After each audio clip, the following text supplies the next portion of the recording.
अस्सलामुअलैकुम एवरीवन, सब खैरियत से होंगे। किसी का कोई क्वेश्चन है तो पूछ लें और हम आगे कंटिन्यू करते हैं।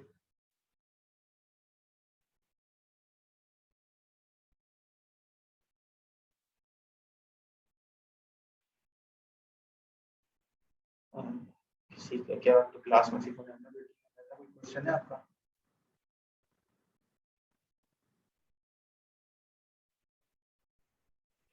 आज जो है वो हम थोड़ा सा ना एक टॉपिक को डिस्कस करेंगे। कल हमने ऑन पेज मेटा डिस्क्रिप्शन वगैरह को डिस्कस किया था, आज इसको ही थोड़ा सा कवर अप करते हुए जो है वो ऑफ पेज और इन चीज़ों को भी डिस्कस करेंगे। फर्दर डिले किए बगैर जो हम स्टार्ट कर देते हैं। फिर हेल्दी चीज़ें थोड़ी सी और हमें जो है वो इसको करने में थोड़ा टाइम भी लगेगा। स्क्रीन शेयर कर देता हूँ आप लोगों के साथ। कल हमने ऑन पेज डिस्कस कर लिया, तो ऑन पेज आप लोगों को समझ में आ गया। तो ऑन पेज क्या है, ऑन पेज एसईओ क्या होती है?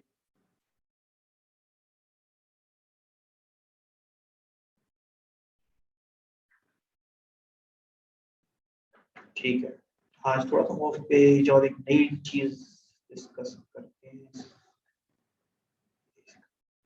ठीक है, आज हम जो है वो डिस्कस कर लेते हैं ऑफ पेज क्या होती है, ताकि आज हमारी जो है वो थोड़ी सी थ्योरीज वगैरह कवर अप हो जाए, ताकि नेक्स्ट लेक्चर से हम टूल्स को यूज करना सीखें। किस तरह टूल्स यूज किए जाते हैं, कौन से टूल्स इंपॉर्टेंट होते हैं, कौन से टूल्स इंपॉर्टेंट नहीं होते। ठीक है, अच्छा, what is of page SEO? कल मुझसे गलती हुई कि मुझसे ऑन पेज की जो फाइल थी वो मिस हो गई यहाँ पे, लेकिन आपको काफी चीजें ऑन पेज और ऑफ पेज की रिटन फॉर्म में कवर अप होती हुई नजर आ जाएंगी। सही, तो डिस्कस कर लेते हैं हम। What is of page SEO? So what is of page SEO? When what connection it has with your business website? Of page SEO is an umbrella. ठीक है, एक अम्ब्रेला टाइप होती है जो इनडायरेक्ट एसईओ रिलेटेड एक्शंस में आपको जो है वो काम आती है। आपको जो है वो वेबसाइट को बूस्ट करने में काम आती है, आपको जो है वेबसाइट से रिलेटेड चीजों को करने में काम आती है। बहुत सारी जो है वो ऑफ पेज ऑप्टिमाइजेशन जितनी भी होती हैं वो लिंक से रिलेटेड होती हैं, बैकलिंक से रिलेटेड होती हैं, टेक्निक्स होती हैं कुछ आपकी वेबसाइट को इनडायरेक्ट वे में बूस्ट आउट और बूस्ट करने के लिए। सही। Why of page SEO matters? Google use over 200 factors for ranking site. ठीक है, जैसे मैंने आपको पहले कहा था गूगल के मल्टीपल फैक्टर्स होते हैं, ये 200 एक मैक्सिमम कहा गया है। सही है, गूगल के 5 फैक्टर्स भी हो सकते हैं, 10 भी हो सकते हैं, 8, 9, 100, 200, किसी को नहीं पता ये बात, ना कोई श्योरिटी से कह सकता है। लेकिन गूगल की मल्टीपल अपडेट्स और गूगल सीईओ की जो बातें हैं उनको एक कॉन्सेप्ट ध्यान में रखते हुए, कि गूगल सीईओ जो है ना, जब भी आपको कोई ना कोई ट्वीट करेगा या कोई ना कोई चीज मैट्रिक्स से रिलेटेड डिस्कस करेगा, तो नई, बिल्कुल नई चीज ही कुछ बता रहा होगा। पुरानी चीज को जो है वो आपको लगेगा कि शायद पुरानी वाली चीज किसी काम की नहीं है, अब ये नई चीज जो है वो ज्यादा काम की है। लेकिन फिर आपको जो है वो कुछ टाइम बाद आइडिया होगा कि यार दोबारा वो फिर पुरानी वाली बात कर देगा कुछ दिन बाद, तो आप कंफ्यूज ही रहते हैं कि चल क्या रहा है। सही, तो इन सब अपडेट्स के लिए आप जो है वो गूगल को और गूगल शेयर को फॉलो कर लें, वहाँ ट्विटर के ऊपर कर लें, ताकि आपको अपडेट्स मिलते रहें। Why off page SEO matters? Google uses over 200 factors for ranking sites. It is equal to rank based on content alone. ये बात मैं आपको पहले ही बता चुका हूँ। कंटेंट इंपॉर्टेंट होता है, बहुत इंपॉर्टेंट होता है। कंटेंट ही जो है वो आपकी एसईओ की जान होती है। आवाज कट हो रही है मेरी? मेरी आवाज कट हो रही है? उन्हें के अलावा कोई बताए। हफ्सा, आवाज कट हो रही है मेरी? मैंने अभी एक सेशन एंड किया, बिल्कुल स्मूथ किया सेशन। हफ्सा और क्लास में कौन कौन है? हफ्सा ही है। हफ्सा बताएं कि आवाज कट हो रही है, आपको भी कट आ रही है या नहीं आ रही?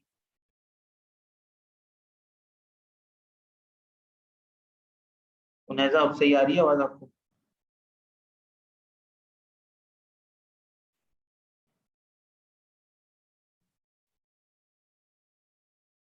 सही,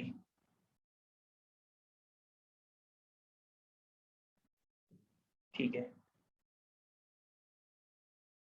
अच्छा, why of page SEO matters, कहाँ पे थे हम? यहाँ पे थे। अच्छा, जैसे मैंने आपको पहले ही बताया था, कंटेंट बहुत इंपॉर्टेंट चीज होती है। सिर्फ कंटेंट ही इंपॉर्टेंट नहीं होता है एसईओ के अंदर, मल्टीपल फैक्टर्स होते हैं, मल्टीपल चीजें होती हैं, और आपको इस पूरे के बाद आपको आइडिया हो जाएगा और आपका माइंड कॉन्सेप्ट सब चीजें क्लियर हो जाएगी। शुरू में मैंने आपको बता दिया था कि कंटेंट इंपॉर्टेंट होता है, लेकिन कंटेंट जो है वो आपकी समझ लें बेस है। कंटेंट तो आपकी बेस है, कंटेंट अच्छा नहीं है, आप बाकी सारे फैक्टर्स यूज कर लें और रैंक कर भी जाएं बाकी अदर फैक्टर्स की वजह से, तो आप ज़्यादा देर स्टेबल नहीं रह सकते। बाकी चीज़ें आपको बूस्ट करने में मदद करती हैं, लेकिन अगर आपका जो है वो अपना कंटेंट ही इतना अच्छा नहीं है, तो आप जो है वो ज़्यादा देर स्टेबल नहीं रह सकते। आप जो है वो गिर जाएंगे, फॉरन से रैंकिंग आपकी गिर जाएगी। सही। So based on content alone, this is where off-page SEO comes in. By telling Google what other things about you and your site, you are helping it determine how much your content is relevant for users. This is why getting links from quality websites is key. ये backlink से मैंने आपको बात समझाई थी। Backlink से मैं आपको बस समझा चुका हूँ कि क्वालिटी वेबसाइट से लिंक लेने का मकसद यही है कि आपका जो है वो आपकी जो एक अपवोट है और आपकी जो वेबसाइट के रिलेटेड सपोर्ट है वो गूगल की नज़र में इंक्रीज हो रही है, और जब गूगल की नज़र में वो इंक्रीज हो रही है तो जाहिर सी बात है आपको जो है वो गूगल एक रैंकिंग दे रहा है। ठीक है, तो ये चीज़ जो है वो आपको आइडिया हो गया होगा। और बैक लिंकिंग और लिंक्स जितने भी होते हैं वो सारे ऑफ पेज के अंदर ही आते हैं। अच्छा आप ये देखें, top ranking pages have more backlinks with links than lower ranking page and excluding URL with zero backlinks. सही। तो यहाँ पे ये देखें, जो जिस वेबसाइट के ज्यादा बैकलिंक्स है ना वो पोजीशन ज्यादा ग्रो कर रही है। ये टॉप की आई हुई है, इससे कम वाले की यहाँ पर है, इससे कम वाली की यहाँ पर है, इससे कम वाली की यहाँ पर है। तो जितने लिंक ज्यादा होंगे, बैकलिंक ज्यादा होंगे, उतना ही गूगल आपको इंपॉर्टेंस देगा। बैकलिंक से मैं आपको समझा चुका हूँ पहले कि ज्यादा होना ही सारा कुछ नहीं होता। सही। यहाँ पे 200 फैक्टर्स रैंकिंग के जब भी बताए गए हैं कि अगर सिर्फ बैकलिंक की बात हो रही है और एक जगह पे हम बैकलिंक के बारे में ये कहेंगे कि ज्यादा लिंक्स होंगे तो अच्छा है, लेकिन हम दूसरे हैंड पे यही कह रहे होंगे क्वालिटी भी साथ होनी चाहिए। तो गूगल इन्हीं चीजों को जो है ना अपने रैंकिंग फैक्टर्स काउंट करता है, यानी कि बैकलिंक के अंदर ही मल्टीपल फैक्टर्स आए थे। क्वालिटी अच्छी हो, ज्यादा होने चाहिए, एक ही वेबसाइट से बार बार नहीं होनी चाहिए, क्वालिटी कितनी आती है, ये सारी चीजें आपको माइंड में रख के काम करना होगा। ठीक है। As you can see, there is a direct correlation between the number of backlinks and your web page ranking. नहीं, technical versus on page versus of page ऐसी। अच्छा एक चीज आपको आज मैं बताते चलूं, एक नई टर्म जो है ना मार्केट में आई है, और नई टर्म क्या है वो कुछ पिछले 2 ढाई 3 सालों के अंदर ही आई है। उससे पहले दो एसईओ होती थी, of page SEO, on page SEO, enough थी। सही।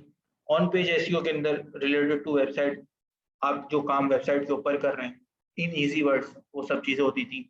और ऑफ पेज के अंदर आप जो वेबसाइट के ऊपर काम नहीं कर रहे बल्कि वेबसाइट के लिए कहीं और काम कर रहे हैं, वो ऑफ पेज एसईओ में आती थी। लेकिन एक टर्म बिल्कुल नहीं आई मार्केट में और गूगल ने भी इसको सपोर्ट करना स्टार्ट किया, टेक्निकल एसईओ। ठीक है, व्हाट इज टेक्निकल एसईओ, ये भी हम अभी कवर कर लेते हैं। देखिए ऑफ पेज एसईओ के अंदर जो है ना गूगल ने ऑफ पेज एसईओ को डिवाइड कर दिया। ऑफ पेज एसईओ को कुछ इस तरह से डिवाइड किया कि पहले ऑफ पेज एसईओ के अंदर वेबसाइट से रिलेटेड जितनी भी चीजें होती थी, जितनी भी चीजें, वेबसाइट का लोगो, वेबसाइट की स्पीड, वेबसाइट का जो है वो यूजर एक्सपीरियंस, कंटेंट, ये सब चीजें जो है वो उस पे ऑन पेज एसईओ के अंदर काउंट करना स्टार्ट कर दी थी। अब ऑन पेज और ऑफ पेज के अंदर काउंट होती है, यानी कि ऑफ पेज जो है वो बिल्कुल डिफरेंट होता था और ऑन पेज के अंदर ये चीजें काउंट हो जाती थी। लेकिन गूगल ने फिर एक टेक्निकल एसईओ, या गूगल ने या लोगों ने जो है एक टेक्निकल एसईओ एस्पेक्ट भी निकाला। तो गूगल टेक्निकल एसईओ भी बहुत ज्यादा इंपॉर्टेंट समझता है। What is technical SEO?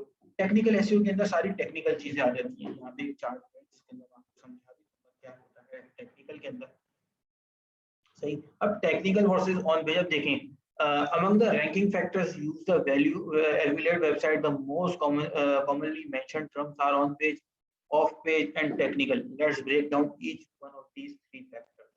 सही, फैक्टर्स मैं आपको पढ़ के समझा देता हूँ, आप खुद भी पढ़ लें, आपको आइडिया हो जाएगा। Refer to the SEO strategies used directly on the website, optimize site, content help, search engine, robots that scan website 24/7 to understand how helpful the content of your website is for users and compare it to competing websites. Tags, content, photos, meta tags, links, all of these fall under this category. यानी कि आपकी website का जो content है वो जो है,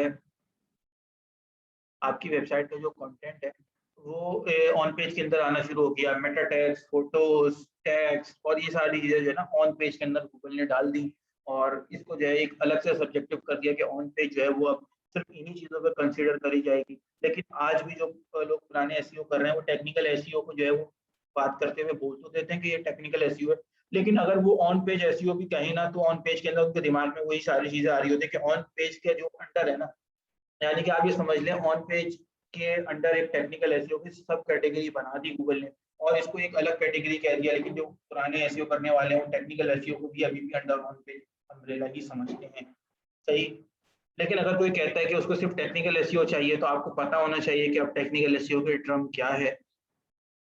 तो आपको ये चीज़ समझ में आ गई होगी, कंटेंट, इमेजेस, टैग्स, कीवर्ड्स, ये सारी चीज़ें जो हैं वो ऑन पेज एसईओ के अंदर काउंट करना स्टार्ट कर दी। क्रॉलर को एक बिल्कुल अलग से जो है वो लिमिटेड चीज़ें बता दी कि वो आपकी वेबसाइट को जो है वो सर्च इंजन में किस तरह से शो करेगा, आपके कंटेंट को, आपकी फोटोज़ को, आपके मेटा टैग्स को, आपके लिंक्स को, जो आपकी वेबसाइट में लगे हुए हैं या आपकी कैटेगरीज लगी हुई हैं। Of page cover all the SEO activities that take place outside of the confines of the website. Link building is the king of off-page SEO. सही बात है। कुछ लोग कहते हैं कंटेंट इज द किंग, कुछ लोग कहते हैं link building is the king. जो चीज जिसको समझ में आती है वो चीज बोलता है। मेरे हिसाब से जो है वो content is the king, because अगर आपका कंटेंट इतना अच्छा नहीं है, तो आप लिंक बिल्डिंग जितनी भी कर लेंगे, आप पोजीशन स्टेबल नहीं कर पाएंगे। ये सारी चीजें करके आप पोजीशन ले तो लेंगे, पोजीशन लेना इंपॉर्टेंट नहीं है, उसको जो है वो आगे लेके चलना बहुत इंपॉर्टेंट है। अगर आपने 1 महीने के लिए पोजीशन ले ली, फिर आपने अगले महीने पोजीशन लॉस कर दी, तो फायदा नहीं है। तो कंटेंट जो है वो है, उसके साथ लिंक बिल्डिंग भी ज़ाहिर सी बात है इंपॉर्टेंट है, ऐसा नहीं है कि लिंक बिल्डिंग इंपॉर्टेंट नहीं है। तो सबके हिसाब से हर चीज़ जो है वो इम्पोर्टेंट है। लेकिन ज़्यादातर लोगों के हिसाब से link building is the king है। तो यहाँ पे जब भी link building is the king जो है वो मेंशन किया गया है। तो ज़्यादातर लोग समझते हैं कि लिंक बिल्डिंग ही ज़्यादा वैल्यू प्रोवाइड करती है एसईओ के लिए। लिंक बिल्डिंग क्या है? लिंक बिल्डिंग बैकलिंक्स है। बैकलिंक्स का दूसरा नाम लिंक बिल्डिंग होता है। तो आप उसको लिंक बिल्डिंग कह लें या बैकलिंक्स कह लें, बात एक ही है। Link building is the king of page SEO. असल में बैकलिंक्स कहा जाता है एक कॉमनली यूज़ टर्म के तौर पे, जैसे अगर कोई 2 बंदे एसईओ वाले बात कर रहे हैं, लेकिन अगर कोई एक आउट ऑफ द मार्केट बंदा बात कर रहा है, तो उसको बैकलिंक की जगह लिंक बिल्डिंग कहा जाएगा कि आपकी वेबसाइट से रिलेटेड लिंक बिल्ड किए जाएँगे, और उसको समझाने के लिए जो है वो लिंक बिल्डिंग का वर्ड यूज़ किया जाता है। Link building is a king of page SEO. Plus, there are many other things you can do off the website to get it to rank higher, as uh, such as good old PR, social media marketing, etc. Social media marketing अगर अपनी website ही कर रहे हैं, तो जाहिर सी बात है वो भी of page SEO PR branding कर रहे हैं। पीआर ब्रांडिंग मींस जो आप जो है इन्फ्लुएंसर हायर कर रहे हैं और उसको जो है वो उनसे अपनी वेबसाइट की मार्केटिंग करवा रहे हैं, ये भी ऑफ पेज एसईओ में ही काउंट होती है। ये रैंकिंग फैक्टर नहीं होता इतना इम्पोर्टेंट, लेकिन ये एक ऑफ पेज एसईओ के अंदर काउंट की जा सकती है। अच्छा, अब देख लें टेक्निकल एसईओ जो है वो क्या है। Technical SEO aims at improving the crawling and indexing of the site by Google algorithms. It includes improving the speed, structure, URL और वगैरह वगैरह जो है ना इनके अंदर है। कंसोलाइजेशन जो है ना यूआरएल की बेसिकली होती क्या है कि कौन सा यूआरएल प्रॉपर तरीके से आपकी वेबसाइट पे लगा हुआ है। और टेक्निकल एसईओ अब ज़्यादातर वेब डेवलपमेंट वालों के हाथ में आ जाती है कि वेबसाइट की स्पीड, वेबसाइट का जो है वो बिहेवियर, वेबसाइट का लोड टाइम, वेबसाइट में लुक वाइज अच्छी हो, यूजर एक्सपीरियंस अच्छा हो, तो ये आपके हाथ से अब निकल चुका होता है। और आपको अगर वेब डेवलपमेंट आती है, तो आप जो है ये सारी चीज़ें कर सकते हैं खुद, या आप किसी वेब डेवलपर से करवा सकते हैं। जो आपको क्लाइंट आएगा, आप उसको बोलेंगे आपकी वेबसाइट की टेक्निकल एसईओ बिल्कुल भी अच्छी नहीं है। तो अगर ना हो तो ये ना हो कि उसकी अच्छी और आप उसको ऐसी कह दें। और अगर आप उसके पास कोई डेवलपर नहीं है, तो आप मार्केट से कोई डेवलपर देख लेंगे और उसका जो है वो स्पीड ऑप्टिमाइजेशन, साइट स्ट्रक्चर और जो लिंक्स वगैरह उसने प्रॉपर यूज किए हैं, लगाए हैं, प्रॉपर मीन्स कैटेगरीज उसकी सही बनी हुई है नहीं बनी है, चीज़ें आप देख लेंगे। ठीक है।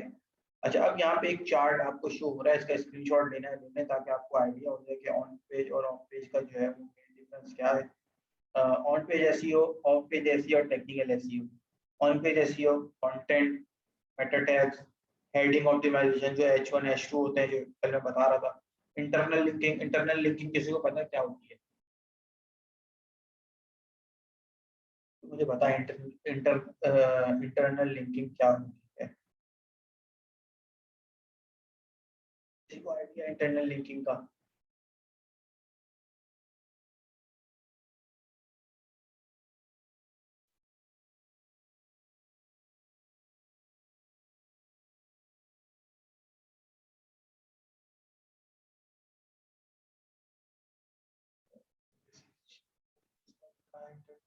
बारे में, तो जो लिंक किसी भी कंटेंट के मिड में यूज होते हैं कि नो नो इंटरनल लिंकिंग जो है वो वर्ड है अपनी ही वेबसाइट से रिलेटेड कंटेंट को शेयर करने का। फॉर एग्जांपल मैं आपको एक वेबसाइट ओपन करके दिखाऊं, पहले कोई भी हम कंटेंट ओपन कर लेते हैं, सॉल्वेंट तो कल से हम उसी पे काम कर रहे हैं, तो उसी को हम कर लेते हैं। अब तो गूगल भी परेशान हो गया होगा भाई, अब तो विंडोज इंस्टॉल कर लो, 6 दफा पहले देख चुके हो। अच्छा, ये हमारा अगर एक कंटेंट है, ठीक है। अब यहाँ पर एक चीज आप नोट करिएगा, इंटरनल लिंकिंग। अब मैं यहाँ पर आया हूँ, ठीक है, how to install the Microsoft Windows operating system. ये एक कंटेंट है और यहाँ पर मैं आया हूँ इसको पढ़ने के लिए। अब ये देखें, मुझे बता रहा है ये वेबसाइट का नाम क्या है, सही computerhub.com करके है। तो यहाँ पे देखें विंडोज 98 पे मैं जाऊंगा, तो यहाँ पर देखें ये नीचे लिंक किसका आ रहा है, किसी एक्सटर्नल वेबसाइट का आ रहा है या इसकी अपनी वेबसाइट का आ रहा है, किसका लिंक आ रहा है ये।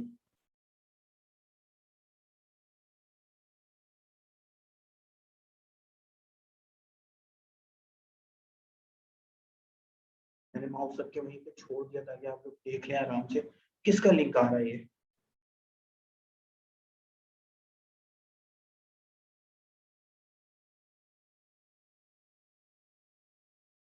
बताएं किसका लिंक आ रहा है, दो लोग एक्टिव बैठे हुए हैं, बताएं किसका लिंक आ रहा है ये। अच्छा, डिफरेंट लिंक है, सही। ये और हफ्सा आप बताएं किसका लिंक आ रहा है।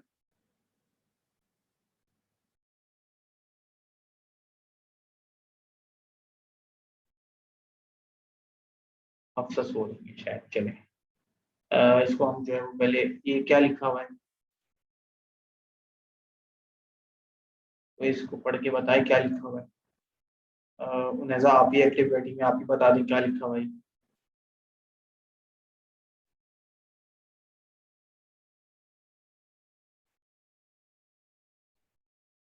ताकि चीज आपको क्लियर हो जाए, आपने जो चीज बोली है वो आपके माइंड सेट से क्लियर हो जाएगी, आपने ही लिखा है। सर अगेन पॉइंट आउट करें, ये मैं इसकी बात कर रहा हूँ, ये जो डोमेन है इसका क्या नाम आ रहा है, ये computerhope.com। और जब मैं यहाँ पे कर रहा हूँ तो नीचे कौन सा लिंक मुझे शो हो रहा है, इसके नीचे मुझे कौन सा लिंक शो हो रहा है यहाँ पर।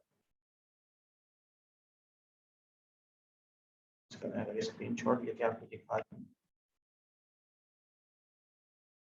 ओए सेट रह गया, दिखा देता हूँ मैं एक सेकंड आप लोग को ताकि चीज़ें क्लियर हो जाए।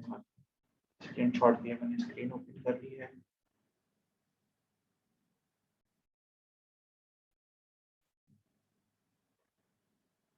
देखें अब आपको नजर आ रहा है सही से, देखें कौन सा लिंक शो हो रहा है वहां पर। जब मैं उसके ऊपर लेके जा रहा हूँ विंडोज 90, तो ये इसी वेबसाइट का लिंक है या किसी और वेबसाइट का लिंक है, इसी लिंक वेबसाइट का लिंक है या किसी और वेबसाइट का लिंक है।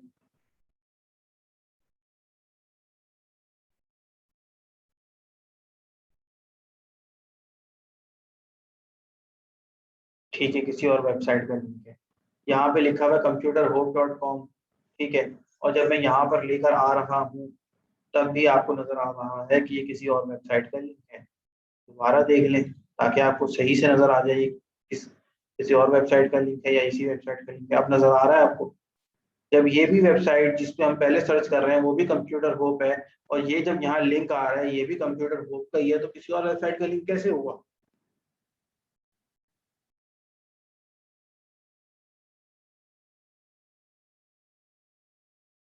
जब हम किसी भी वेबसाइट के ऊपर क्रोम पे काम कर रहे हो और कहीं भी लिंक हो किसी भी वेबसाइट पे जाने के लिए, किसी और जगह पे जाने के लिए, जब हम उस पर कर्सर लेकर जाते हैं तो हमारी लेफ्ट साइड पर अंडर लेफ्ट साइड हमारा जो है वो लिंक शो हो रहा होता है क्लिक करने से पहले। क्लिक करके देख लेते हैं, अगर आप लोगों का भी जो है वो कंफर्म नहीं हो रहा, क्लिक करते हैं विंडोज 98 पे हमने क्लिक कर दिया, देखें किस कौन सी वेबसाइट खुली खुली,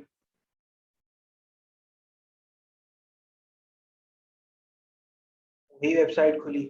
ये देखें, दोनों की डोमेन computerhope.com सेम वेबसाइट है, तो इसमें जो है वो रॉकेट साइंस थी नहीं। अच्छा, आप ये बताएं मुझे, ये विंडोज 10 का कौन सा लिंक आ रहा है?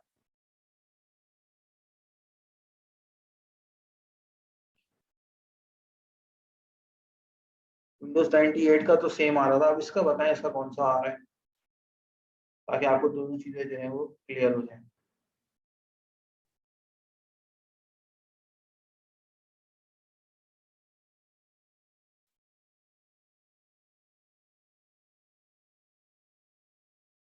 सही, यहाँ देख लेते हैं कुछ।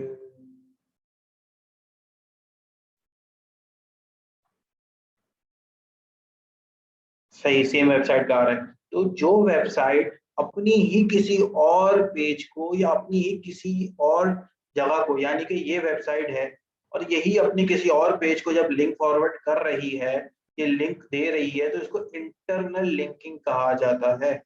और अगर ये किसी और वेबसाइट को लिंक दे रही होती, यानी कि विंडोज 98 में मैं क्लिक करता और यहाँ पर फॉर एग्जांपल कोई ये वाली वेबसाइट ओपन हो जाती, डिफरेंट डोमेन की वेबसाइट ओपन हो जाती, तब मैं ये कहता कि ये वाली वेबसाइट इस वेबसाइट को बैकलिंक दे रही है, यानी कि उसको लिंक दे रही है, बैकलिंक दे रही है। लेकिन ये अपनी ही किसी पेज को यहाँ पे इसने मेंशन किया हुआ है कि आप जो है विंडोज 98 पे जा सकते हैं, विंडोज मी, विंडोज 2000 वगैरह की जो अगर आपको करनी है, तो ये सेम वेबसाइट है। तो जब भी कोई वेबसाइट अपनी ही किसी पेज को लिंक दे रही होती है, तो वो इंटरनल लिंकिंग काउंट होता है। आई समझ में? अगर एक वेबसाइट किसी और को लिंक दे रही है, किसी और वेबसाइट की तरफ जा रही है, तो वो उस वेबसाइट का बैकलिंक काउंट होगा। लेकिन अगर वो अपनी ही किसी पेज को लिंक दे रही है, तो वो इंटरनल लिंकिंग काउंट होगा। आ गई समझ में?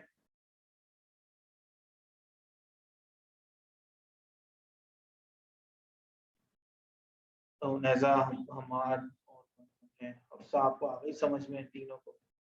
ठीक है, हफ्सा को आ गई, नैजा को आ गई। तो नैजा ने कहा था कि ब्लू कलर आएगा, ब्लू कलर तो वो लिंक के ऊपर होगा। अब लिंक जो है वो अपना भी हो सकता है, किसी और का भी हो सकता है। अपना लिंक होगा तो इंटरनल लिंकिंग होगा, अगर किसी और का लिंक होगा वो बैकलिंक के तौर पे होगा।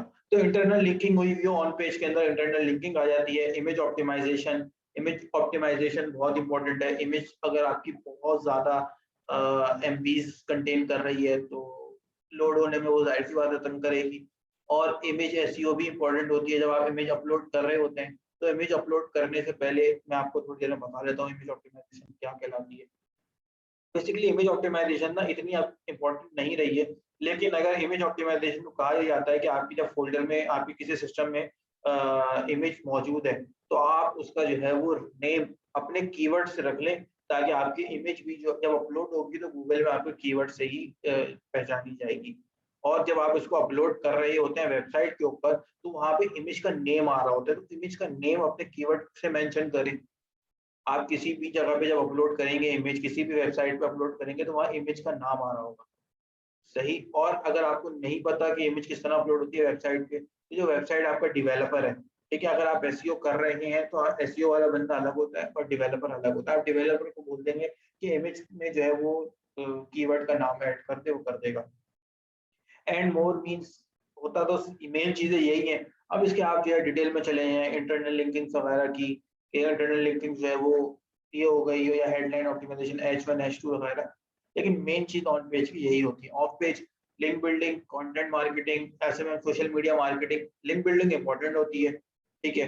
Content marketing, social media marketing इतनी इंपॉर्टेंट नहीं होती। ब्लॉग पोस्टिंग और लिंक बिल्डिंग तकरीबन सेम होता है, लेकिन ब्लॉग पोस्टिंग भी इतनी इंपॉर्टेंट नहीं होती। अगर आप ये समझ लें 95% लिंक बिल्डिंग और रिमेनिंग चीजें जो है वो बाकी हैं, तो कह सकते हैं कस्टमर रिव्यूज भी इतने वाइटल रोल प्ले नहीं करते। अगर आपकी कोई प्रोडक्ट पेज है, तो कस्टमर रिव्यूज फिर भी 5%, यानी कि ये 90% हो जाएगी, ये 5% और बाकी रिमेनिंग 5%। और अगर आपकी जो है वो ब्लॉग है, तो ये 95% बाकी चीजें जो है 5% काउंट होती हैं।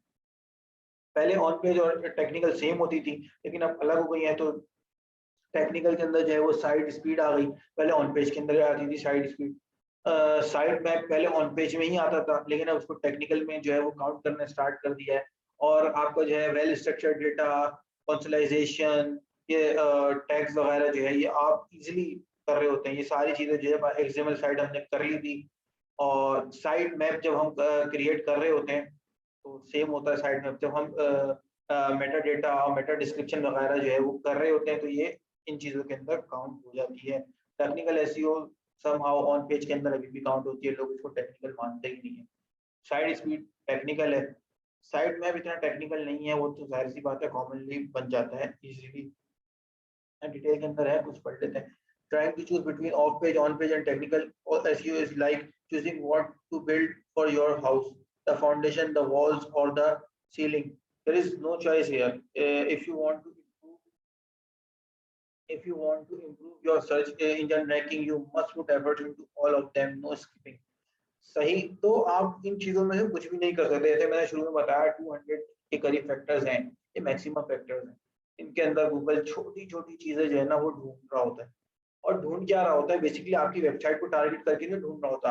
आपका जो कंपेटिटर है ना, जो उस जगह पे रैंक कर रहा है, आपसे नीचे, आपसे ऊपर, आपके 5 नीचे, आपके 5 ऊपर, उन सबकी वेबसाइट, आपकी वेबसाइट मिला के सबकी वेबसाइट को ना एक लिस्ट वाइज अपने एल्गोरिथम के मुताबिक उसको एक कर रहा होता है कि कौन सा किस चीज से बेहतर है, और अपने हिसाब से जो है ना एक रैंक पॉइंट्स दे रहा होता है। जिसके पॉइंट्स अच्छे होते हैं वो उसको ऊपर करता रहता है, और आपकी पोजीशन मंथली वाइज भी ऊपर नीचे होती है, याद रखिएगा। पेज आप कंटेन कर सकते हैं, यानी कि अगर आपने फर्स्ट पेज की पोजीशन ले ली तो अच्छा है, और अगर आपने फर्स्ट पोजीशन ली हुई है तो जरूरी नहीं है अगले महीने भी आपको फर्स्ट पोजीशन होगी। आपको सेकंड पोजीशन भी हो सकती है, आपको थर्ड पोजीशन भी हो सकती है, आपकी फर्स्ट भी हो सकती है, या थर्ड से फर्स्ट भी चलता रहता है। लेकिन जिस दिन आपकी फर्स्ट से थर्ड हो गई, मीन्स आपका कंपैरेटर कुछ नई चीज लेकर आया, आपको कंपैरेटर को फौरन रीड आउट करना होता है। जब हम टूल्स में जाएंगे हमें पता चल जाएगा कि कंपैरेटर क्या कर रहा है, क्यों कर रहा है, और ऐसा क्या किया उसने। हम अपने कंपैरेटर को भी एक जो है ना एनालाइज कर रहे होते हैं कि वो कितने कीवर्ड्स को, सॉरी, कितना कंटेंट लिख रहा है और क्या चीजें कर रहे हैं, ताकि हमें पता हो कि हमारी। और सबसे मजे की चीज, एसईओ के अंदर आप काम कर रहे होते हैं ना, तो मैंने शुरू में ही बताया था आपको, आपका एक पेज रैंक होता है, आपकी वेबसाइट रैंक नहीं होती। जो पेज रैंक होता है ना, आपको उस पेज के हिसाब से कंपेटिटर्स बनाने हैं। यानी कि अगर आपकी वेबसाइट पे 1000 पेजेस हैं और आपके 10 पेजेस रैंक हो गए, तो 10 पेजेस के हर किसी के अलग कंपेटिटर होंगे, तो आपको हर कंपेटिटर को अलग तरीके से समझना है। ये चीज आपको करनी पड़ती है। ठीक है, अब ये देख लें, why do website rank in search engines, तो थोड़ा सा हम कर लेते हैं।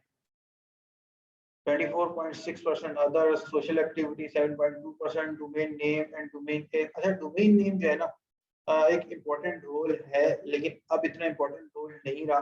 डोमेन नेम किस तरह से, अगर मैं एक वेबसाइट बना रहा हूँ, एफिलिएट वेबसाइट बना रहा हूँ और मैं उस पर काम कर रहा हूँ, कुकिंग रिलेटेड वेबसाइट ना, तो अगर मैं कुकिंग का वर्ड यूज कर रहा हूँ और मुझे इस टाइप की वेबसाइट मिल गई, कुकिंग जी हो सकता है xyz.com, एक मैं मिसाल के तौर पे दे रहा हूँ, तो जो मेरी निच है ना, उस निच का मुझे नाम मिल गया कुकिंग का। अगर मैं ये मैं उन वेबसाइट्स की बात कर रहा हूँ जो कि ब्लॉग्स होते हैं, जो कि एफिलिएट वेबसाइट्स होती हैं, किसी टॉपिक के ऊपर होती हैं, और टॉपिक से रिलेटेड डोमेन मिल जाए तो गूगल में एक अथॉरिटी, एक थोड़ी सी ना एक इंक्रीज होती है। इतना बड़ा फैक्टर नहीं होता, ना भी मिले जरूरी नहीं है। ब्रांड्स के नाम और उनका जो काम करने की चीजें, वो जमीन आसमान में डिफरेंस होता है। ब्लॉग और इस टाइप की ना थोड़ा सा यूजर को एक ट्रस्ट बिल्ड होता है कि यार ऐसा ही कुकिंग.com है या कुकिंग.com है, तो इसके अंदर कुकिंग से रिलेटेड चीजें ही होंगी। तो ऑन पेज एसईओ 14.9%, और जो लिंक्स टू योर वेबसाइट 42.6%। ये एक सर्वे के मुताबिक आप कह सकते हैं, सबका अपना अपना जो है वो एक्सपीरियंस होता है। एसईओ जो है वो एक्सपीरियंस टेस्ट इन चीजों का ही नाम है। किसी को विदाउट कंटेंट अच्छा किए, अभी जो है वो, अगर आप एसईओ के अंदर पढ़ रहे हैं तो आपको पता होना चाहिए कि एसईओ में क्या चल रहा है। जैसे अब एआई टूल्स आ रहे हैं जिनके थ्रू लोग कंटेंट लिख सकते हैं, ठीक है। कुछ लोगों के मुताबिक एआई टूल बहुत अच्छे हैं, कंटेंट बहुत अच्छा लिख रहे हैं और हमारा कंटेंट गूगल में रैंक भी हो जाएगा। लेकिन कुछ लोगों के मुताबिक बिल्कुल links to other website means backlinks, ठीक है। तो क्या कह रहा था मैं, अच्छा एआई का भी ये कंटेंट्स आ गए हैं, जैसे जारविस वगैरह करके दे रहे हैं, और 4-5 और मार्केट में है। कुछ लोगों के मुताबिक अच्छा है कंटेंट, जो है वो जल्दी गूगल में ऑप्टिमाइज हो रहा है, कुछ लोगों के मुताबिक ऑप्टिमाइजेशन अच्छी नहीं है। तो अगर मेरे हिसाब से जारविस का जो कंटेंट है अच्छा है और मैं यूज कर रहा हूँ, फाइन है। किसी के मुताबिक अच्छा नहीं है तो भी फाइन है। कुछ लोग, कुछ कैटेगरीज होती हैं खास तौर पे जिनके मुताबिक अच्छा नहीं होता तो भी चलता है। इस तरह ना कोई एसईओ को हार्ड एंड फास्ट रूल नहीं है एसईओ का। एसईओ जो है ना बस आपकी लक के ऊपर भी चलती है, सही आपकी टेक्निकलिटीज जितने भी आपके टेक्निकल चीजें हैं ना और जितनी भी आपकी ऑन पेज ऑफ पेज है, ये सारी आपकी एक्सपीरियंस के ऊपर चलती है। जितना आपका एक्सपीरियंस अच्छा होगा, बहुत दफा ऐसा होता है आप 10 बैकलिंक्स लेते हैं, आपकी वेबसाइट रैंक नहीं करती इजी कीवर्ड के ऊपर भी, लो कंपैरेटिव कीवर्ड के ऊपर भी। और कुछ दफा ऐसा होता है कि हार्ड कंपैरेटिव जो होता है जिसमें हार्ड आ रहा होता है, वो भी जो है वो हार्ड नो कीवर्ड्स के बाद जो है 5-6 महीने बाद या 3 महीने बाद रैंक कर जाती है। उसमें फिर आपको फैक्टर्स का नहीं पता होता, आप अपनी वेबसाइट को देखना शुरू करते हैं कि यार इसमें मैंने कौन सी चीज़ अच्छी करी है। आपको लगता है यार इसमें मैंने कंटेंट ज़्यादा अच्छा लिखा था, कंटेंट की जो है मैंने क्वालिटी थोड़ी अच्छी की थी, फिर आपके ज़हन में आता है यार मेरे लिए कंटेंट इंपॉर्टेंट है। अगली दफ़ा आपकी जो है वो कंटेंट आपका नॉर्मल होता है, आपकी जो है वो किसी अच्छी वेबसाइट से आप ले लेते हैं बैकलिंक्स, तो फिर आपके ज़हन में आता है यार बैकलिंक ज़्यादा इंपॉर्टेंट था, ये ऊपर नीचे चलता रहता है। तो सारे एस्पेक्ट्स को ना आपको लेके चलना पड़ता है। आप मार्केट में जाएँगे, कोई बोलेगा आपको बैकलिंक बहुत इम्पोर्टेंट है, कोई बोलेगा कंटेंट इम्पोर्टेंट है, कोई बोलेगा यूज़र एक्सपीरियंस इम्पोर्टेंट है। सबके अपने एक्सपीरियंस है, कोई भी गलत नहीं है, तो सब अपनी-अपनी जगह सही है। तो आप जो है किसी भी चीज़ को कर सकते हैं। अरे डोमेन अथॉरिटी क्या चीज़ होता है? This is a score setup by Moz. Moz tool है एसईओ का। ये हम जो है जब अभी tools next time next class में डिस्कस करना शुरू करेंगे, तो इसको भी देखेंगे। ये सारे मैं फिर बता दूँ पेड टूल्स होते हैं, एह्रेफ, मॉज़, सेमरशिप पेड टूल्स होते हैं, आपको बाय करने होते हैं। अगर आपको एसईओ के अंदर आगे बढ़ना है और आपको ये बाय करके रखने होते हैं। This is a score set up by Moz to give an overview of websites performance and domain off page activities. You must always bear in mind the importance of this metric. Domain authority or simply DA assess website performance and quality. If a backlink leads from a website with higher DA to a website with lower DA, we are do follow link. It helps a lower DA website to get better page ranking and get higher in SERPS. सही है? Sir SERPS का मतलब सबको याद है? Hope so याद होना चाहिए। और मैं फिर बता देता हूँ, सर्च इंजन रिजल्ट पेज होता है, सर्च इंजन रिजल्ट पेज। सही? तो यहाँ पे इससे कहने का मतलब ये है कि मॉस के मुताबिक ये मॉस का डीए है ना, तो मॉस के डीए के अंदर एक वेबसाइट है और वो ज़्यादा अच्छा परफॉर्म कर रही है। तो उसका डीए मॉस के हिसाब से अच्छा है, 40-50 के करीब है और अच्छा है। और आप उससे एक वेबसाइट है जिसका मॉस के मुताबिक डीए 1 है या डीए है ही नहीं या 2, 3, 4 है, उससे कम है। यानी कि अगर एक वेबसाइट का 50 है और उससे कम है, 5, 10 है या 15 है, तो ज़ाहिर-सी बात है जिसका डीए ज़्यादा है, कम डीए वाली वेबसाइट को जो है वो एक ज़्यादा वैल्यू प्रोवाइड कर सकती है। ना कि अगर ये बात हो जाए कि एक वेबसाइट का डीए 15 है, वो बैकलिंक दे रही है डीए 50 वाली को, तो किसी काम का बैकलिंक हुआ वो? अगर डीए 15 वाली वेबसाइट डोमेन अथॉरिटी जिसकी मॉस के मुताबिक 15 है और वो बैकलिंक दे रही है 50 वाली को, किसी काम का बैकलिंक नहीं है। यानी कि वही बात हो गई कि एक नॉर्मल बंदा जो है किसी वेल नोन बंदे के बारे में रिव्यू दे रहा है, जो कि मैटर ही नहीं करता, क्योंकि वो इतना वेल नोन है। लेकिन हाँ, अगर कोई वेल नोन बंदा जो है वो किसी अननोन बंदे को जो है वो वैल्यू दे रहा है, वो बहुत मैटर करता है। सेम यही मेथड यहाँ पे भी है। रेलेवेंस, रेलेवेंसी ज़ाहिर-सी बात है इम्पोर्टेंट है। Getting links from high DA sites is the way to go. However, it is even more crucial that these sites are relevant to the one of your linking to. सही है, ये backlink में मैं आपको समझा चुका हूँ, यहाँ दोबारा आपको क्लियर कर रहा हूँ ऑन पेज ऑफ पेज के अंदर, क्योंकि ये आज हमारा के लिए खत्म हो जाएगा, फिर हम टूल्स की तरफ चलेंगे। तो रेलिवेंसी इंपॉर्टेंट है। अगर मैं किसी बैकपैक वाली वेबसाइट पर काम कर रहा हूँ, तो मैं जाहिर सी बात है उसको अगर कुकिंग वाली वेबसाइट से लिंक लेकर दूंगा, किसी काम का ही नहीं है वो। ठीक है, लेकिन अगर मैं बैकपैक वाली में काम कर रहा हूँ और कोई बैकपैक की अच्छी वेबसाइट है, उससे ही उसको लिंक दे दूँगा, इम्पोर्टेंट है।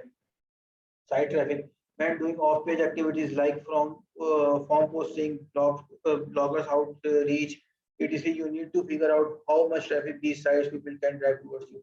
अच्छा, एक चीज़ मैं आपको बता दूँ, आउटरीच जो है ना, इस चीज़ को थोड़ा दिमाग खोल के समझिएगा। गूगल क्या समझते हैं और आप क्या करते हैं, ठीक है? सबको पता है बैकलिंक क्या होता है। गूगल ना कभी भी बैकलिंक अलाउ नहीं करता। गूगल के मुताबिक बैकलिंक क्या है? गूगल के मुताबिक बैकलिंक वो चीज़ है जो कि जैसे हम्माद है, ठीक है? अब हम्माद और उनैज़ा ने एक वेबसाइट स्टार्ट करी, हम्माद की वेबसाइट हाई डीए की है और उनैज़ा की वेबसाइट लो डीए की है, सही है? अब हम्माद ने जो है वो एक कंटेंट लिखा बिरयानी के ऊपर, और उनैजा ने भी लिखा।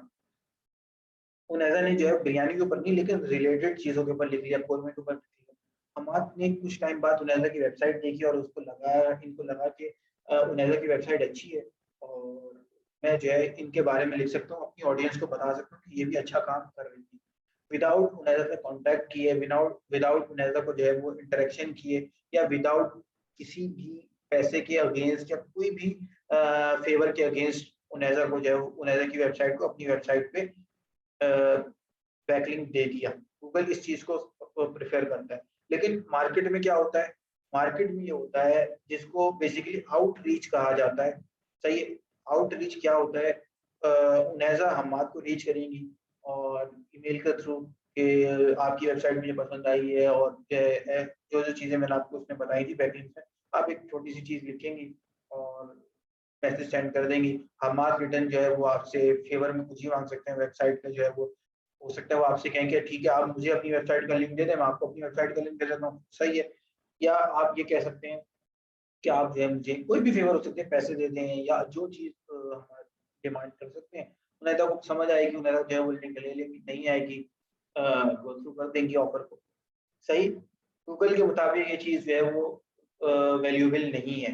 बात समझ में आ रही है? लेकिन होता यही है अब मार्केट में। हमाद उनैजा को क्यों वैल्यू दे, अपनी ट्रैफिक उनैजा के साथ क्यों शेयर करे? अगर कोई इसको इजी वर्ड्स में ले लेते हैं, आपने यूट्यूबर्स को देखा होगा, यूट्यूबर कभी भी एक 1 मिलियन सब्सक्राइबर वाला यूट्यूबर कभी भी 1K वाले यूट्यूबर से कोलैब करता है? नहीं करता, क्योंकि इन रिटर्न कोई वैल्यू ही नहीं है। उस वक्त करेगा जब उसको इन रिटर्न या तो पैसे मिल रहे होंगे या इन रिटर्न उसे कोई चीज मिल रही होगी। वो हमेशा कोलैब उसी वेबसाइट के उसी बंदे के साथ करते हैं जो कि उसी लेवल का हो, यानी कि उसके अगर 1M है तो उसके भी 500 600 700 के हो मिनिमम। सही। तो हमाद की वेबसाइट अगर हाई टीए के साथ है और उनैजा की वेबसाइट लो टीए के साथ है, तो हमाद क्यों उनैजा की वेबसाइट शेयर करे? उसको क्यों करेगा? उसको कोई फायदा थोड़ी है। उसी सूरत में करेगा जब उनैजा उससे कोई फेवर देंगी। हो सकता है कोई डील फाइनल हो के आप मुझे एक लिंक दें उसके $30, जो कि मार्केट में नॉर्मली होता है, और इसको आउटरीच कहा जाता है। गूगल के टर्म्स में या गूगल को कभी भी ऐसा नहीं लगना चाहिए कि ये फेयर प्ले नहीं हुआ। हमेशा याद रखें, ये गूगल को कभी नहीं लगना चाहिए कि ये फेयर प्ले नहीं हुआ। हमाद ने आपको लिंक दे दिया, उनैजा को लिंक दे दिया, उनैजा ने हमाद से लिंक ले लिया, मीन्स फेयर प्ले नहीं है, दोनों ने एक दूसरे को लिंक दिया है। गूगल के मुताबिक फेयर प्ले नहीं हुआ और गूगल इसको वैल्यू नहीं देगा। हमाद ने जो है वो उनैजा को लिंक दिया, उनसे लिंक लिया नहीं, या उनकी किसी और वेबसाइट, बहुत दफा ऐसा होता है ओनर आते हैं और कहते हैं कि यार हमारी ये 5 वेबसाइट है, हमें इस वेबसाइट के ऊपर लिंक चाहिए, मैं आपको इन 5 में से जो मेरी डिफरेंट वेबसाइट में इस पे लिंक दे सकता हूँ, अगर इनमें से कोई वेबसाइट का लिंक आपको पसंद है ठीक है, नहीं पसंद तो आप मुझे जो है वो पैसे बता दें। फिर जो ओनर होता है वो देखता है यार मैं इन 5 वेबसाइट में से लिंक लूँ, ठीक है, अगर समझ में आता है ठीक है, क्योंकि गूगल को थोड़ी पता है कि ओनर, हर किसी के ओनर डिफरेंट है। सही। तो आप उसको किसी और वेबसाइट पे लिंक ले लें, इन रिटर्न फाइन है, फेयर प्ले होगा। लेकिन अगर आपने जो है वो हमाद की वेबसाइट है हमाद.com, उनैजा की वेबसाइट है उनैजा.com, और एक दूसरे को लिंक दे दिया गूगल के मुताबिक, फेयर प्ले नहीं है, और गूगल जो है वो इस पे फाउल भी कर सकता है, कुछ भी कर सकता है, और उसको वैल्यू भी नहीं दे सकता। बात समझ में आ गई?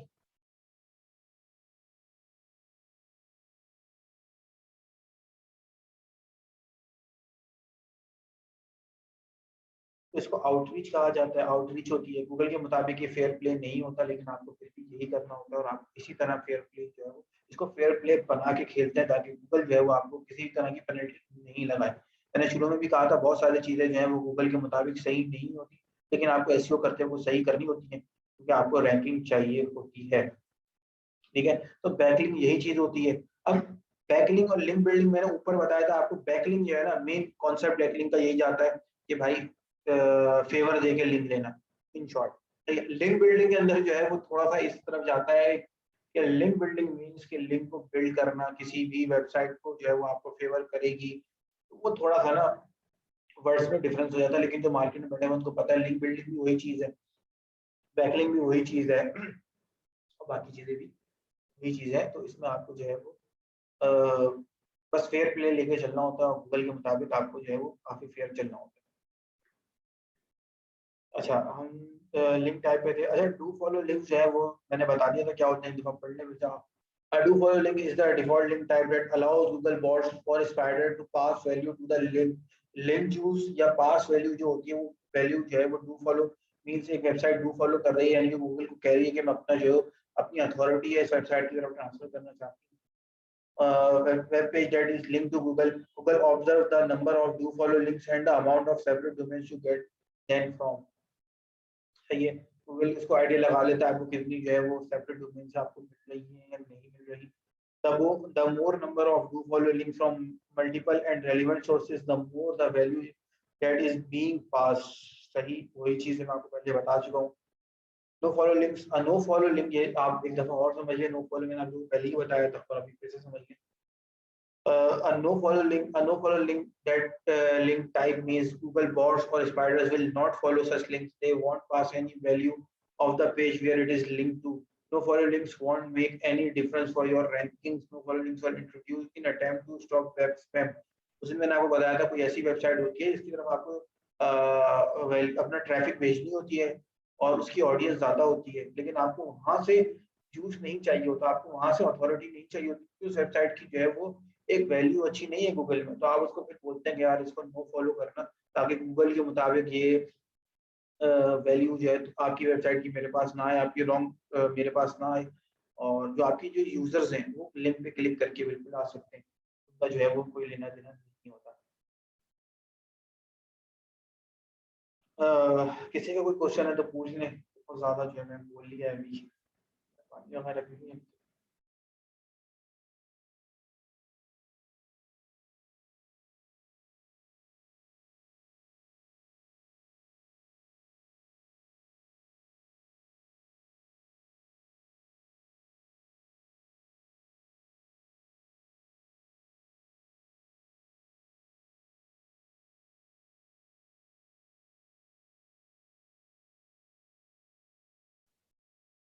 Yeah, how to do off-page SEO for on-page website? If you are a small site with title content, link building is extra important for you because your on-page optimization options are so limited. We recommend putting all of your efforts into building a relationship that can strengthen your online presence. Here are some efficient ways of achieving. अच्छा, ये जब आप basic website start करते हैं ना, आपके पास budget नहीं होता। क्लाइंट की वेबसाइट जब भी स्टार्ट करने जाएंगे आपके पास बजट होगा, याद रखिएगा। ये है आपकी अपनी वेबसाइट स्टार्ट करने के लिए जब आपके पास बजट नहीं है। फ्रेंड्स एंड फैमिली, ये सारी जो है ना एक कॉमन सी चीज है जिसको इतना इंपॉर्टेंट नहीं दिया जाता, और मेरे हिसाब से अगर मुझे कोई शीट चाहिए हो मैं शीट दे दूंगा, पढ़ ले, इसको मैं इतनी इंपॉर्टेंस नहीं देता। मैं ज्यादा प्रेफर करता हूँ कि जो चीज होनी है वो करके बता दूं। इसमें एक देख पढ़ लेने दो, फ्रेंड्स एंड फैमिली है the most obvious and easiest route. Does your friend और family member have a blog, why not ask them to put a link to your website.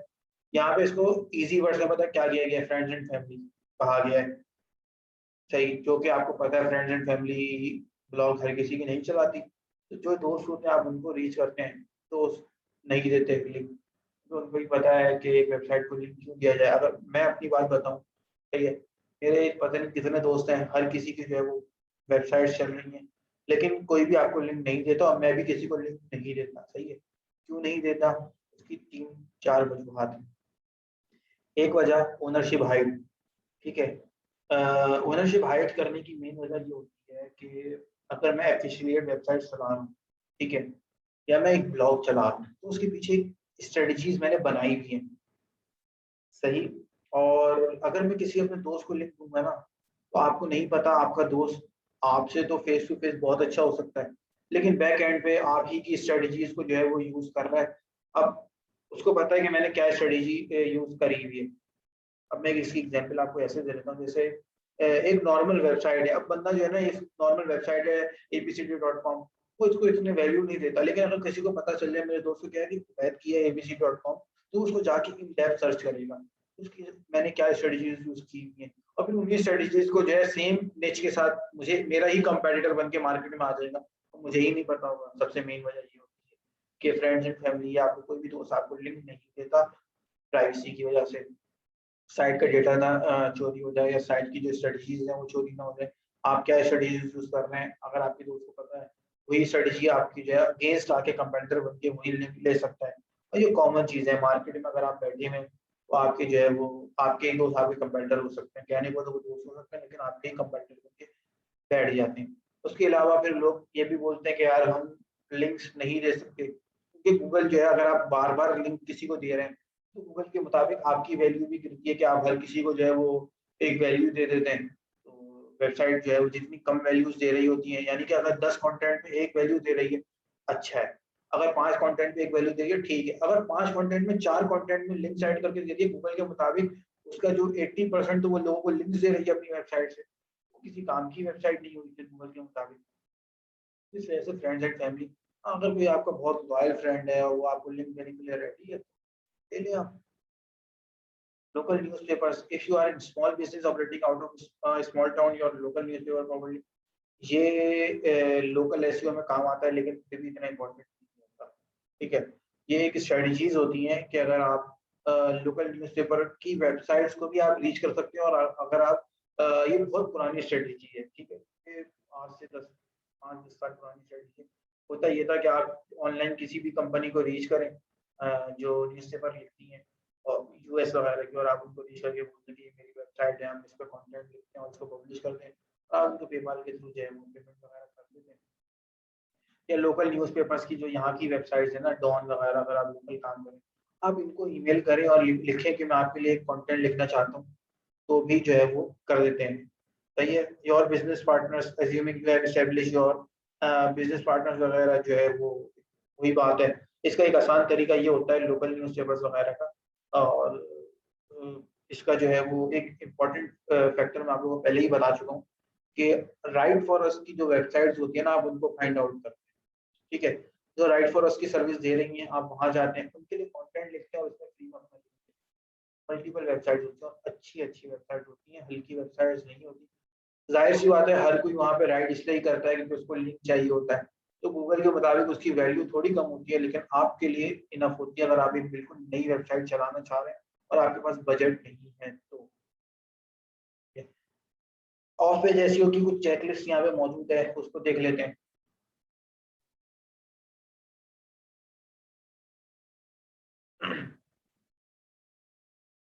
Customer reviews, अगर आपकी प्रोडक्ट वेबसाइट है, link building, blogging जो है वो, influence marketing, brand mentions, social media marketing, social book marking, local SEO, ये सारी चीजें आप कर सकते हैं। लेकिन इनमें स्टार्ट में सबसे मेन लिंक बिल्डिंग होती है। लोकल एसईओ बहुत आगे जाकर आती है,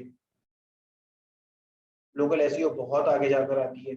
और लोकल एसईओ जो है वो अगर आप करवाना चाहें, लोकल एसईओ के अंदर करते क्या है आप, जो आपके लोकल कस्टमर है आप उनको जो है रीच आउट कर रहे होते हैं बाय मेल, बाय एनीथिंग, तो आप ये सारी चीजें यूज कर सकते हैं। Social media marketing, while social media does not have a direct immediately obvious effect, सही है, जो मैं चीज आपको शुरू से समझाता हुआ आ रहा हूँ on SEO, the links here no is simple. The more your website is mentioned across various social media platforms, the better you better your exposure. एक वेबसाइट बनाने के लिए ऑलमोस्ट कितना एक्सपीरियंस होता है? एक्सपीरियंस नहीं होता, आप कल एक वेबसाइट ओपन करके बैठ जाए, उस पर जो है वो काम शुरू कर दें। सही है, इस कोर्स के बाद एक वेबसाइट आप स्टार्ट कर लें और काम स्टार्ट कर दें। जैसे जैसे आप गलतियां करेंगे, आपको जो है वो चीज़ों का पता चलता जाएगा, आपके जो है वो कंपेटिटर्स का पता चलता जाएगा। अरे सॉरी सॉरी, मैंने इसको एक्सपीरियंस पढ़ा, तो दिमाग अभी ऐसा हो रहा है, एक्सपीरियंस लिखा है आपने। अगर आप एक एफिलिएट वेबसाइट चला रहे हैं तो उसको जो है वो एक एफिलिएट वेबसाइट के लिए तो अराउंड 1 लाख रुपए का खर्चा आ जाता है।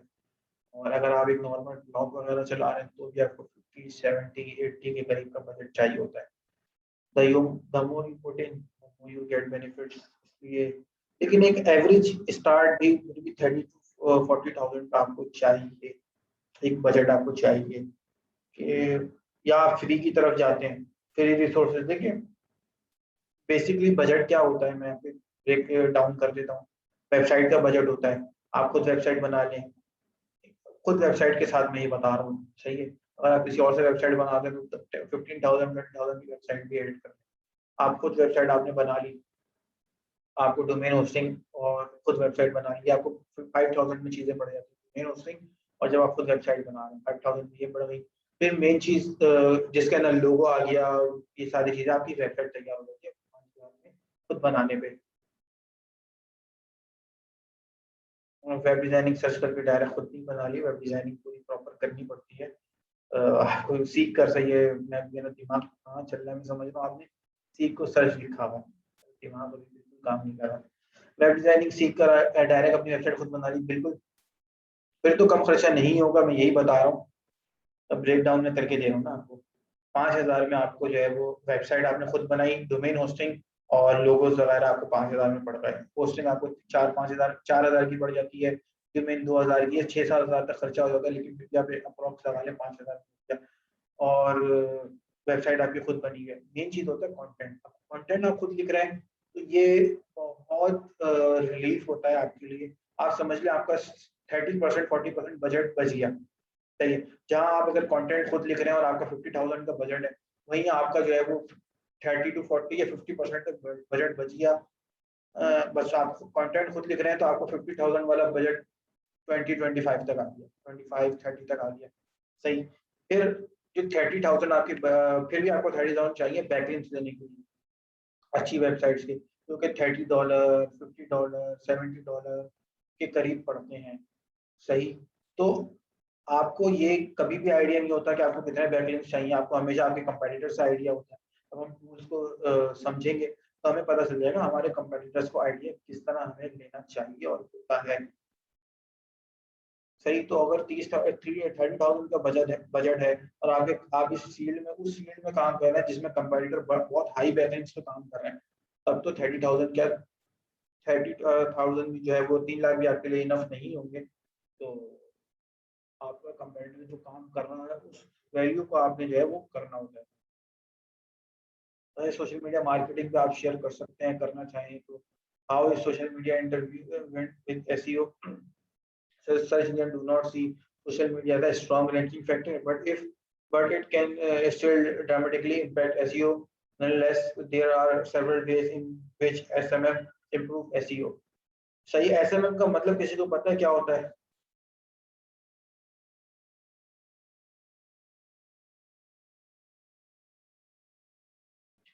गूगल रेवेन्यू जनरेट कैसे करते हैं? आप गूगल से रेवेन्यू कैसे जनरेट करते हैं? गूगल कैसे रेवेन्यू जनरेट करता है? सही।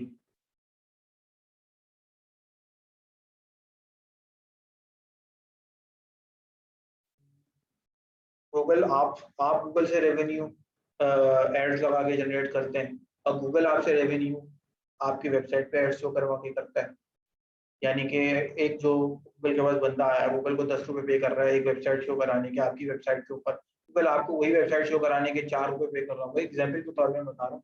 और बहुत सारे वेज हैं। आप जब गूगल यूज कर रहे हैं तो उसका भी एक पूरा प्रोसेस है, वो सारी चीजें गूगल यूज कर रहा होता है। ये ऐसी सर्च इंजन से रिलेटेड है, ये चीजें इतनी इंपॉर्टेंट नहीं है। वो चीजें इंपॉर्टेंट थी मैंने आपको जो है वो ऊपर डिस्कस कर दी। लिंक बिल्डिंग इंपॉर्टेंट है, लिंक बिल्डिंग हम नेक्स्ट क्लास में डिस्कस कर लेंगे।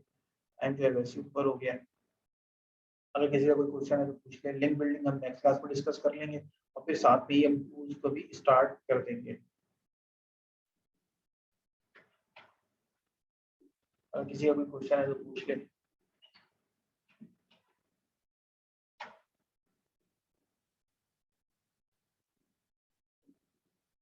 वैसे ये मैंने आपको बताया हुआ है, सारी चीजें बैकलिंक से रिलेटेड है, अगर किसी को समझना होगा। वैसे मैं बता चुका हूँ इसको, अब यही ये भी बहुत है। लिंक बिल्डिंग सबको पता है क्या चीज़ है। ये वही चीज़ जो है वो दोबारा लिखती है गलती से। तो बैकलिंक का टॉपिक जो है ये असल में बैकलिंक का टॉपिक इसी टॉपिक के साथ कवर होना था, लेकिन मैंने पहले इसलिए करा दिया क्योंकि आप लोगों को चीज़ें क्लियर हो नहीं। ये वही है सारी चीज़ें तो हमारे मेरे हिसाब से तो कवर अप हो चुका है। लिंक बिल्डिंग में और कुछ नहीं बचा। अगर अभी भी किसी का बैकलिंक से रिलेटेड कोई क्वेश्चन बाकी है तो हम लिंक बिल्डिंग को कवर अप कर लेंगे, और अगर नहीं है तो फिर हम टूल्स की तरफ चलेंगे। आप लोग मुझे बता दें, अभी 3 लोग बैठे हैं, बैकलिंक से चीज़ें क्लियर है, लिंक बिल्डिंग क्या है और ये सारी चीज़ें क्लियर है।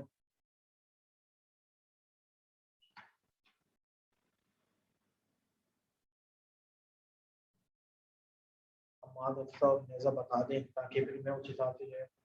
ठीक है। यहाँ तक का क्लियर है, हमाद का मेरे हिसाब से क्लियर हुआ है कि हमाद को टेक्निकल चीज़ें काफ़ी मेरे हिसाब से आइडिया है। अफसा आपका क्लियर है, हमाद आप ही बता दें बिल्कुल क्लियर है आपका। सही। अफसा का भी क्लियर है, हमाद कंफर्म कर दें बस। ठीक है। लिंक बिल्डिंग और ये बैकलिंक्स क्लियर है, ये पहले भी कवर अप कर चुके हैं। वो थोड़ा सा और डिटेल में था लेकिन उसकी जरूरत नहीं है इनफ है। जब हम टूल्स में जाएंगे तो हमें कुछ चीज़ें क्लियर हो जाएंगी। चलो नेक्स्ट वीक से हम टूल्स को डिस्कस करेंगे। सबसे पहले एसएस से स्टार्ट करेंगे और फिर मौज वगैरह और फिर सैंडविच वगैरह को भी गो थ्रू करते हुए आगे चलेंगे। ठीक है, किसी का कोई क्वेश्चन आज के सेशन से रिलेटेड?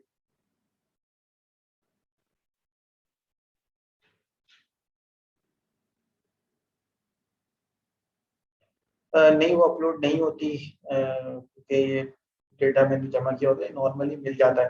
ये डेटा मैं खुद नहीं लिखता, इसमें बहुत सारी चीज़ें मैं डिफरेंट जगहों से लेके करता हूँ और फिर मैं उसको जो चीज़ मुझे सही लगे होती है कि यही चीज़ है, क्योंकि नॉर्मली अगर मैं आपको बातों में समझाऊंगा ना तो आपको बहुत दफ़ा नहीं समझ में आ रहा हो, तो इसलिए फिर मैं उसको वर्ड फाइल की फॉर्म में समझा देता हूँ ताकि आपको जो सामने लिखा हुआ है वो भी समझ में आता रहा है इजी वर्ड्स में। मैं समझा रहा हूँ तो बहुत दफ़ा नहीं आता समझ में, तो इस तरह वर्ड्स में आ जाए। अगर ज़रूरत है तो मैं ये दे देता हूँ, लेकिन ये एज़ मेरा अपना कोई पर्सनल कंटेंट नहीं है कि मैंने ही पूरा लिखा हो, ये मैंने डिफरेंट वेबसाइट से लेके इसको मर्ज करके जो है वो बनाया।